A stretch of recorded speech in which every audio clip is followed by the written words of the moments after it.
मुझे सिर्फ इतना कमाल दे, मुझे अपनी राह में डाल दे कि जमाना मेरी मिसाल दे।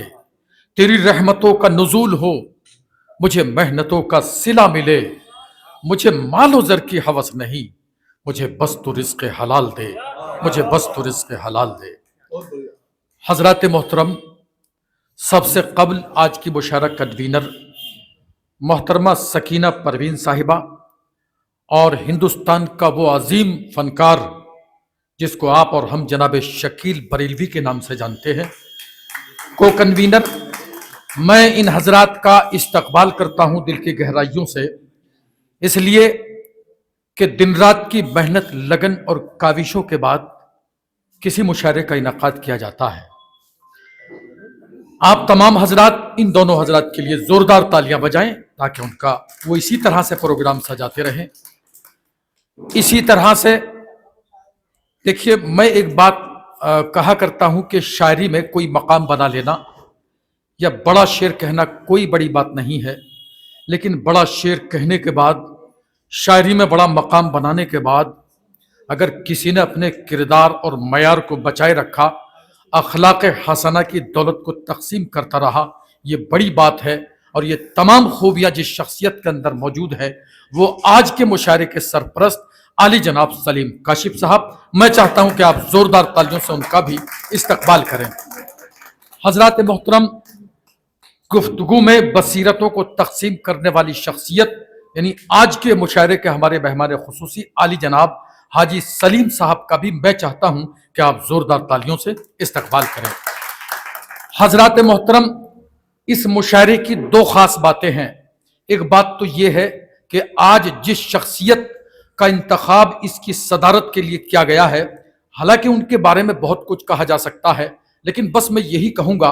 कि जो अपनी उम्र से आगे का देख लेता है उसको शायर कहते हैं, लेकिन जो सदियों आगे का देख लेता है उनको डॉक्टर अखलाक सीतापुरी कहते हैं। ऐसी शख्सियत का इंतखाब किसी मुशायरे की सदारत के लिए मुशायरे की कामयाबी की जमानत हुआ करता है।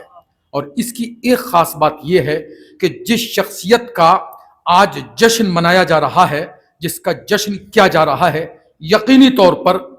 वो इसके मुस्तहिक हैं, इसलिए कि एक किताब लिखने के लिए रियाजत के निहा खानों में अपनी उंगलियों के पोर से खून निकालना पड़ता है, अपनी आंखों के आंसुओं को रोशनाई बनाना पड़ता है, अपने दिल को वर्क बनाना पड़ता है, तब कहीं जाकर एक किताब लिखी जाती है। लेकिन एक मजमुआ कलाम के नहीं बल्कि दर्जनों मजमुआ कलाम के मुसन्निफ आली जनाब वसीम जहांगीराबादी साहब यहाँ तशरीफ रखते हैं, उनका जश्न है। और एक बात मैं बता दूं आपको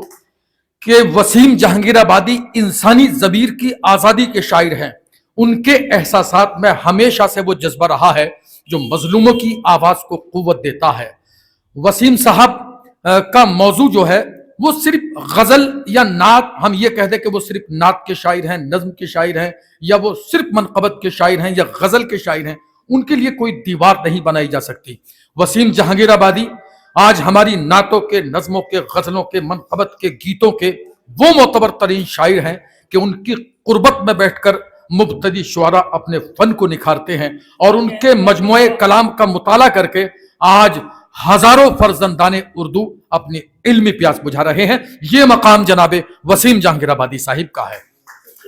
हजरात मोहतरम,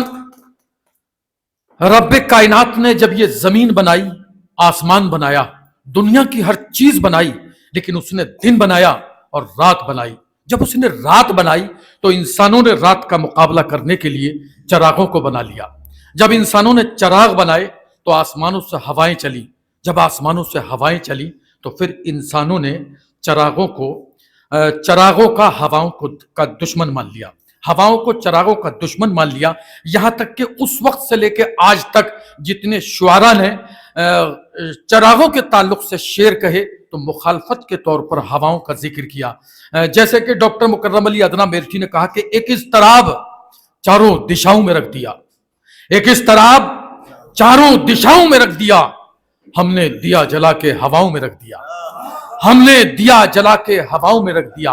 लेकिन इस कैनवस पर जब ये तस्वीर बन रही थी तो यहां पर एक रंग अख्तर ग्वालियरी का आता है اور اختر گوالیری کہتے ہیں کہ وہ اپنے پیشے سے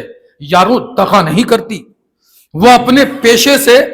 یاروں دغا نہیں کرتی، ہوا چراغ سے ہرگز وفا نہیں کرتی، ہوا چراغ سے ہرگز وفا نہیں کرتی، امیر شہر سیاست کا اعتبار نہ کر، ہوا چراغ کے حق میں دعا نہیں کرتی۔ دوستو یہ ایک رنگ تھا، لیکن اسی کینوس پر جب بالکل الگ انداز کے رنگ پروفیسر وسیم بریلوی نے بھرے تو یوں کہا کہ ادھر اس کو جلاتا ہے ادھر اس کو چلاتا ہے، ادھر اس کو جلاتا ہے ادھر اس کو چلاتا ہے، چراغوں سے محبت ہے ہوا سے پیار کرتا ہے، چراغوں سے محبت ہے ہوا سے پیار کرتا ہے۔ اس رنگ کو دیکھنے کے بعد یہ محسوس ہو گیا کہ رب کائنات نے چراغوں کو بنایا ہمیں روشنی دینے کے لیے، لیکن ہوائیں چلائیں زندگی کو تازگی دینے کے لیے۔ اب یہ کیسے ہو سکتا ہے کہ جو دو چیزیں انسان کی ضرورت کے لیے بنائی گئی ہوں اور ان میں باہم نفاق ہو؟ یہ ایک پہیلی ہے، لیکن جیسے اردو زبان، اردو شاعری کے ذریعے زندگی کے بہت سے مسئلوں کا حل تلاش کیا جاتا رہا ہے، آج زندگی کی بہت سی ایسی ہی پہلیوں کو ہم سمجھنے کی کوشش کریں گے ان تمام شعراء اکرام کے ذریعے کہ جو گلشن ادب کے خاص پھولوں کو چن کر جن کا گلدستہ جناب شکیل بریلوی صاحب نے آج کے اس خوبصورت مشاعرے کے لیے بنایا ہے۔ حضرات محترم، حالانکہ ان موضوعات پر مزید گفتگو کی جا سکتی تھی، لیکن ایسے حالات میں، ایسے ماحول میں جو تمہیدی تقریر ہوتی ہے اس میں طوالت مشاعرے کی صحت کے لیے بہتر نہیں ہوتی، تو میں اپنی گفتگو کو ختم کرتے ہوئے اس مشاعرے کا آغاز بھی